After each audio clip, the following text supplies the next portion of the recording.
자, 6.19 부동산 대책이 발표된 지 지금 한 달하고도 조금 지난 상황이에요. 그런데 이제 오늘 또 다시 한번 이 규제와 관련된 이야기들이 언급이 될 예정이라고요. 네, 기본적으로 뭐 정부가 네. 지난 6월 19일 날 그 부동산 정책 관련해서 일단 실패했다 이런 어떤 판단이 있습니다.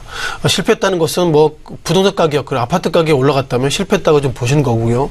자, 무엇보다 지난 6월 19일 날 문재인 대통령 취임 이후에 이제는 어떻게 물가를 잡겠다, 민생 안정하겠다, 수많은 어떤 그 제초 가운데서 6월 19일 날 칼 들었는데 오히려 아파트 가격이 올랐다. 그것은 결국 현 정부의 정책에 있어서 아직까지 시장 참여자들 그리고 경제 주체자들이 아직까지는 뭐 그렇게 깊게 해석하지 못했다 이렇게 보겠습니다.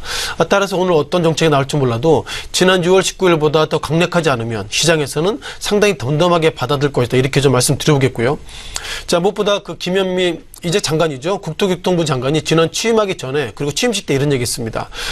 그동안 아파트 가격이 오르는 것은 투기 세력이 들어와 있는 거기 때문에 이것을 상당히 엄격히 좀 이렇게 페널티를 가하겠다 이런 얘기하고 나서 6월 19일 날 기본적으로 정책이 발표됐는데요. 자, 그럼에도 불구하고 예상보다 주가는 올랐다 이렇게 좀 보겠습니다. 자, 먼저 화면을 보시면서 잠깐 좀 리뷰를 좀 드려보시는 것이 맞을 것 같은데요. 자, 지금 곧 보실 차트가 GS건설입니다. GS건설 6월 19일이면 한 이 정도 되겠죠. 이 정도가 6월 19일의 모습인데요. 잠깐 체크를 좀 해놓겠습니다.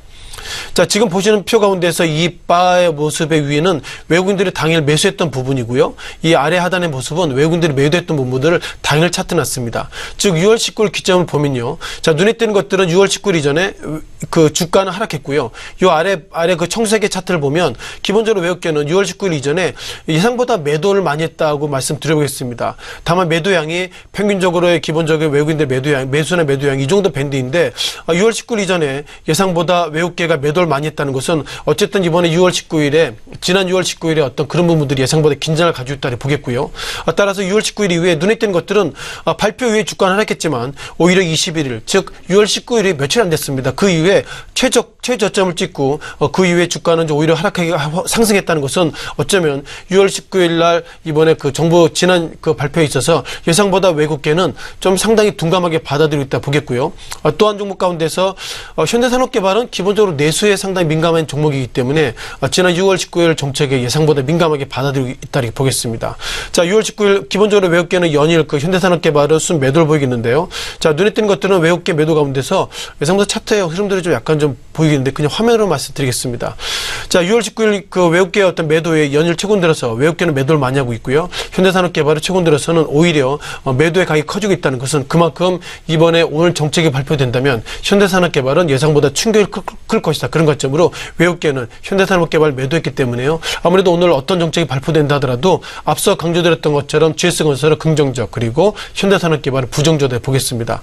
자, 마지막으로 현대건설인데요.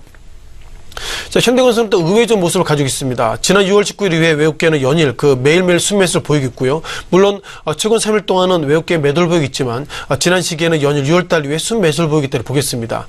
따라서 6월 19일 날 정부가 예상보다 강한 정책을 보였음에도 불구하고 외국계는 일단 수량으로 봐서 순매도를 보이고 있습니다. 다만 최근 들어서는 이번 들어서 앞서 말씀드린 GS건설, 현대산업 그리고 현대건설의 주가가 최근 며칠 동안 하락하고 보이고 있다는 것은 지난 6월 19일의 데이터를 보면 어쩌면 오늘 그 GS건설 그리고 현대산업 마지막 현대건설 이런 주가의 어떤 주가 하락이 오늘이 주가의 하락의 저점이 아닌 것이 저점일 수 있다. 그런 어떤 패턴의 모습 보이기 때문에요. 오늘 정부가 어떤 정책을 발표할지 몰라도 예상보다 외국인들은 좀 둔감하게 받아들이고 있다는 것 자체를 보면 건설업종 주가가 그래도 상승할 수 있는 여지가 좀 지금보다 많이 있다고 말씀드리겠습니다.